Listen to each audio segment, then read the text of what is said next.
అందుకే ఈరోజు యువత కోసం నైపుణ్యాన్ని పెంపొందించాలి. ఇంతకుముందు చాలా వివరాలు మా భట్టి గారు చెప్పిన ఆయన కూడా నేను చెప్పదలుచుకున్నాను అధ్యక్ష. ప్రతి సంవత్సరం 1,10,000 మంది విద్యార్థులు ఇంజనీరింగ్ సర్టిఫికెట్లు తీసుకొని గ్రాడ్యుయేట్గా బయటకు వస్తారు. కానీ ఉద్యోగానికి పోయినప్పుడు సాంకేతిక నైపుణ్యం లేకపోవడంలో ఉద్యోగాలు రావడం లేదు. తల్లిదండ్రులు ఊర్లలో రూపాయి కూడబెట్టి చదివిస్తే ఇంజనీరింగ్ పట్టా పొందే ఊర్లో వ్యవసాయానికి పోలేకపోతారు, చిన్న చిన్న ఉద్యోగాలు చేయలేకపోతారు. ఇంజనీరింగ్లో వాళ్ళకు ఉండాల్సిన నైపుణ్యం లేదు. అందుకే ఆలోచన చేసి మిత్రుడు శ్రీధర్ బాబు గారు మిగతా మంత్రులందరితో నేను మాట్లాడి ఏం చేయాలి, ఇక్కడ ఎక్కడో గ్యాప్ ఉంది, రిక్వైర్మెంట్కి సప్లై అండ్ డిమాండ్లో గ్యాప్ ఉంది, దీన్ని ఏం చేయాలని మేధోమదనం చేసి మేధావులందరినీ కూర్చోబెట్టి కార్పొరేట్ కంపెనీలను కూర్చోబెట్టి పదే చర్చించిన తర్వాత యంగ్ ఇండియా స్కిల్స్ యూనివర్సిటీ సాంకేతిక నైపుణ్యాన్ని పెంపొందించాలి. ఇది ప్రభుత్వంలో ఉండే నిర్వహిస్తే మన దగ్గర ఉన్న 14 యూనివర్సిటీలకు ఇదొక యూనివర్సిటీ అవుతే ప్రయోజనం లేదు అని కార్పొరేట్ కంపెనీలు దిగ్గజాలు, ప్రపంచంలోనే రాణించిన కార్పొరేట్ కంపెనీలకు సంబంధించిన గొప్ప వ్యక్తుల్ని పిలిచి కూర్చోబెట్టి యంగ్ ఇండియా స్కిల్స్ యూనివర్సిటీకి Mahindra and Mahindra group of companies chairperson Anand మహేంద్రాని రిక్వెస్ట్ చేసి chairperson of young India skills యూనివర్సిటీకి పెట్టినాం. బోర్డ్ ఆఫ్ డైరెక్టర్లో సక్సెస్ స్టోరీ ఉన్న అపోలో నుంచి మొదలు పెడితే రెడ్డి ల్యాబ్స్ వరకు గొప్ప కంపెనీలను ఉన్నోళ్ళనే కాకుండా దేవయ్య అని మీకు తెలుసు, అమెరికాలో గొప్పగా రాణించాను ఒక దళిత బిడ్డ వరంగల్ జిల్లా నుంచి.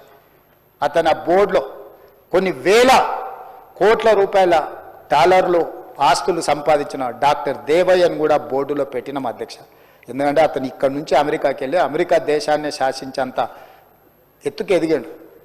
అతన్ని కూడా ఈ బోర్డులో మనం తీసుకొచ్చి పెట్టినాం అధ్యక్ష. వరంగల్ బిడ్డ ఒక దళిత బిడ్డను అమెరికాలో ఉన్న అతన్ని పిలిపించి ఇది బోర్డులో మీరు ఉండాలని నేను పర్సనల్గా అమెరికాలో కలిసి రిక్వెస్ట్ చేసి అతన్ని తీసుకొచ్చి ఇక్కడ ఈ బోర్డులో డైరెక్టర్గా పెట్టినాం అధ్యక్ష. ప్రతి పనిలో సూక్ష్మంగా ఆలోచన చేసి భవిష్యత్ తరాలకు ఆదర్శంగా నిలబడాలి అని చెప్పి ఈరోజు మేము నిర్ణయాలు చేస్తుంటే ఆ స్కిల్స్ యూనివర్సిటీ రాబోయే రోజుల్లో ప్రపంచానికే నైపుణ్యంతో కూడుకున్న యువతను అందిస్తుంటే ఆ రోజు మాకు ఆనందం ఉంటుంది. సింగపూర్ వెళ్ళి సింగపూర్లో టెక్నాలజీ సెంటర్ సింగపూర్ గవర్నమెంట్తోని ఒక MOU అండర్స్టాండింగ్ చేసినాం నేను శ్రీధర్ బాబు గారు. సాంకేతిక నైపుణ్యంలో శిక్షణ ఇచ్చే వాళ్ళకు ఇక్కడ ఉండే లెక్చరర్స్కి శిక్షణ ఇచ్చే విధంగా శిక్షణ ఇచ్చే వాళ్ళకే శిక్షణ ఇవ్వడం ద్వారా దీన్ని పెంపొందించాలని సింగపూర్ ప్రభుత్వంతో ఒప్పందం చేసుకొని అక్కడ మంత్రులను ప్రభుత్వాన్ని మాట్లాడి ఒప్పందాల మీద సంతకాలు పెట్టి young India skills university vice chancellor నుంచి స్పెషల్ చీఫ్ సెక్రటరీ మేము అందరం వెళ్ళి ఒప్పందాలు చేసి ఈరోజు మనకు వాళ్లకు విద్యార్థులనే కాదు శిక్షణ ఇచ్చే లెక్చరర్స్ను కూడా అక్కడికి ఇక్కడికి పంపించాలని మన విద్యార్థులను కూడా సింగపూర్ పంపించి అక్కడున్న సాంకేతిక నైపుణ్యం నేర్చుకునే విధంగా ఈరోజు నిర్ణయాలు తీసుకొని ఒప్పందాలు చేసి వచ్చినాం అధ్యక్ష. అదేవిధంగా యుఎస్లో స్టాన్ఫర్డ్ యూనివర్సిటీకి పోయి వచ్చినాం, చూసి వచ్చినాం. ప్రపంచంలో పేరెన్నికగన్న స్టాన్ఫర్డ్ యూనివర్సిటీని కూడా మన యంగ్ ఇండియా స్కిల్స్ యూనివర్సిటీలో ఏదో రకంగా వాళ్ళని భాగస్వాములను చేయాలని ఆక్స్ఫర్డ్ యూనివర్సిటీని అందులో భాగస్వాములు చేయాలని ప్రపంచంలో గొప్ప యూనివర్సిటీలతో ఒక ఒప్పందానికి ఏదో రకంగా వాళ్ళ సహకారం తీసుకొని దీన్ని ముందుకు తీసుకెళ్లాలని మేము నిరంతరం పనిచేస్తుంటే మా పర్యటనలో అవహేళన చేస్తారు, ఎటకారంగా మాట్లాడతారు అధ్యక్ష. అదేవిధంగా ITI 1956లో మొదలైన అధ్యక్ష ఇండస్ట్రియల్ ట్రైనింగ్ ఇన్స్టిట్యూట్స్ 1956లో మొదలైన ITIలు ఈరోజు 65 ఉన్నాయి తెలంగాణ రాష్ట్రంలో. కానీ 30-40 ఏళ్ల కింద ఉన్న సిలబస్ తోటి ఆడ ఎలక్ట్రికల్ ఫిట్టర్ ప్లంబర్ ఈ పనులు ఎప్పుడో 40 ఏళ్ల కింద తయారు చేసిన సిలబస్తో నేర్చుకుంటే బయటకు వస్తే వాడు నేర్చుకున్న డీజిల్ మెకానిక్ నేర్చుకుంటుంది. వానికి ఏం కార్ మీద నేర్చుతుంది అధ్యక్ష? Ambassador fiat car. వాడు ఆడ పని నేర్చుకొని బయటకు వస్తే అంబాసిడర్ ఫియట్ ఏడు దొరకాలి రిపేర్ చేయడానికి. అట్లనే ఈ రోజున్న సాంకేతిక నైపుణ్యం మారిపోయింది అధ్యక్ష.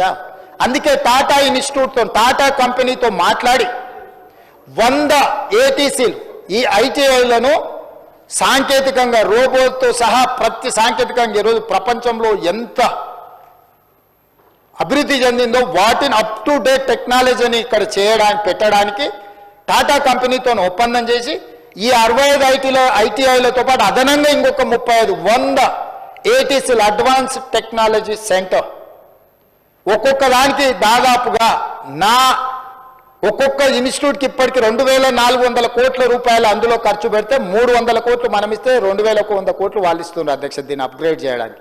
ఇప్పుడు 35 పెరిగినాయి కాబట్టి ఇంకా ఒక 1000 కోట్లు పెరిగితే కూడా వాళ్ళు పెట్టడానికి సిద్ధంగా ఉన్నారు అధ్యక్ష. టాటా సంస్థ మీకు ప్రపంచంలోని పేరెన్నికగన్న సంస్థ. ఒక కార్పొరేట్ సోషల్ రెస్పాన్సిబిలిటీ కింద వాళ్ళందరినీ తీసుకొచ్చి ఒప్పందం చేసి తెలంగాణ రాష్ట్రంలో ఉండే సాంకేతిక నైపుణ్యాన్ని పెంపొందించి నిరుద్యోగ యువతకు శిక్షణ ఇచ్చి ఉపాధి అవకాశాలు కల్పించి మిడిల్ ఈస్ట్ కంట్రీస్లో ఏం కావాలన్నా ఇక్కడ నుంచి మనం పంపించాలని ఈరోజు వాటిని అభివృద్ధి చేసి ఒకవైపు నడిపిస్తున్నాం అధ్యక్ష. యువత కోసం మేము ఈ రకంగా ఆలోచన చేస్తుంటే వాళ్ళేం చేస్తున్నారు అధ్యక్ష? జనవాడ ఫామ్ హౌస్లో డ్రగ్స్ పార్టీలు ఎవరు దొరికిరు అధ్యక్ష? మొయినాబాద్లో మొన్న జరిగిన కోళ్ళ పందాలలో క్యాసినోలలో ఎవరు దొరికిండ్రు అధ్యక్ష? దుబాయ్లో డ్రగ్స్ తీసుకొని చచ్చిపోయిన వ్యక్తి ఎవరికి మిత్రుడు అధ్యక్ష? మిత్రుడు చచ్చిపోతే శవాన్ని కూడా ఇక్కడికి తేకుండా వెళ్ళి దుబాయ్లో కూర్చొని పైర వేసి ఆ శవాన్ని అక్కడనే దానం చేపించి వచ్చిన చరిత్ర ఎవరిది అధ్యక్ష? వీళ్ళ అధ్యక్ష యువత గురించి మాట్లాడేది. ఫామ్ హౌజులలో దీపావళి పండుగ రోజు మనం దీపావళి పండుగకి ఏం కాల్స్తాం అధ్యక్ష? చిచ్చుబుట్లు కాల్చుకుంటాం. వాళ్ళు సారా బుట్లు పెట్టుకొని డ్రగ్స్ పెట్టుకొని కొకేన్ పెట్టుకొని దావతులు చేసి మా బామ్మార్ది ఇంటికి పోతావా అంటాడు. ఏంది అధ్యక్ష? నీకు బామ్మార్ది ఉండొచ్చు, నీ బామ్మార్ది కళ్ళలో ఆనందం చూడడం నీకు ఇష్టం ఉండొచ్చు, కానీ ఇట్లాంటి వ్యవహారాలను ఈ ప్రభుత్వం క్షమించదు. ఫామ్ హౌజులలో కెసినో వాళ్ళు నడిపినా, ఫామ్ హౌజులలో కోడి పందాలు చేసినా, ఫామ్ హౌజులలో డ్రగ్స్ పార్టీలు చేసినా, దుబాయ్లో డ్రగ్స్ పార్టీ చేసినా రావాలి సభలకు అప్పుడు చెప్తా లేవనుకుంటుండు. మొత్తం రికార్డులు తెప్పించిన దుబాయ్ నుంచి అధ్యక్ష. ఎవరెవరికి ఎక్కడెక్కడ ఉన్నాయో అన్ని గుట్లు మట్లు అన్నీ ఉన్నాయి అధ్యక్ష. సందర్భం వచ్చినప్పుడు సమయం వచ్చినప్పుడు అన్ని తీసి ఇప్పి ముందర పెడతా అధ్యక్ష. ఒక్కొక్క గుట్టు ఏదో తిట్టేసి మాట్లాడేసి కప్పిపుచ్చుకొని పోదామని అనుకుంటుండ్రేమో, అట్లేం కుదరదు అధ్యక్ష. ఇది యువత పట్ల వాళ్ళకున్న ఆలోచన, ఇది మాకున్న చిత్తశుద్ధి. అందుకే అధ్యక్ష అదేవిధంగా ఐఏఎస్లకు సివిల్స్కు ప్రిపేర్ అయ్యేటోళ్ళు ఉన్నారు, ఐఏఎస్ ఐపీఎస్లు.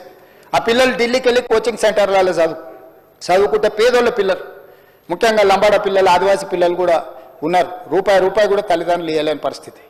వాళ్ళకి శిక్షణ ఇవ్వడానికి వాళ్ళకి సహాయం చేయాలని సింగరేణి నుంచి ఒక ప్రత్యేకంగా రాజీవ్ గాంధీ సివిల్స్ అభయహస్తం పథకాన్ని ప్రవేశపెట్టి ప్రిలిమ్స్ సెలెక్ట్ అయితే ₹1,00,000, మెయిన్స్కు సెలెక్ట్ అయితే ₹1,00,000, ప్రభుత్వం వైపు నుంచి ఉండడానికి వసతులు అన్ని ఏర్పాటు చేసి తెలంగాణ నుంచి ఐఏఎస్లను, ఐపీఎస్లను, ఐఎఫ్ఎస్లను ఈ దళిత గిరిజన ఆదివాసీ బలహీన వర్గాల బిడ్డలు, మైనారిటీ బిడ్డలు రావాలి. ఈ రాష్ట్రమే కాదు ఈ దేశ నిర్మాణంలో భాగస్వాములు కావాలి వాళ్ళ ఐఏఎస్లు, ఐపీఎస్లు. అయితే ఏ రాష్ట్రంలో ఉన్నా కేంద్రంలో ఉన్న ఈ తెలంగాణ అభివృద్ధికి పాటుపడతారని ఆ పిల్లల్ని భుజం తట్టి ప్రోత్సహించి జ్యోతిరావు పూలే భవన్కి పిలిపించి ఒక్కొక్కరికి అభినందించి వాళ్ళకి చెక్కులు ఇచ్చిన చరిత్ర మాది అధ్యక్ష. ఎన్నడన్నా సివిల్స్కు ప్రిపేర్ అయ్యేటోళ్ళని కనీసం అభినందించరా, బుక్కెడ్ భువనన్న పెట్టినరా అని నేను అడుగుతున్నా అధ్యక్ష. అమరవీరులు మీకు పట్టారు, ఉద్యమకారులు మీకు పట్టారు, నిరుద్యోగులు మీకు పట్టారు, పోనీ కెరీర్ ఎన్నుకొని కష్టపడి చదువుతున్న విద్యార్థులు మీకు పట్టరు. ఎవరు పడతారా మీకు? కమిషన్లు ఇచ్చే కాంట్రాక్టర్లు, దావతులు ఇచ్చే దోస్తులు, వీళ్ళేనా అధ్యక్ష మీకు కావాల్సిన వాళ్ళు ఎప్పటికీ శాశ్వతంగా? అందుకే ఆ విధానాన్ని మార్చాలని 15 నెలల ప్రతిరోజు కృషి చేసుకుంటూ, ప్రతిరోజు ఆలోచన చేసుకుంటూ ముందుకు వెళ్తున్నాం అధ్యక్ష. ఇది యువత పట్ల మాకున్న చిత్తశుద్ధి అధ్యక్ష.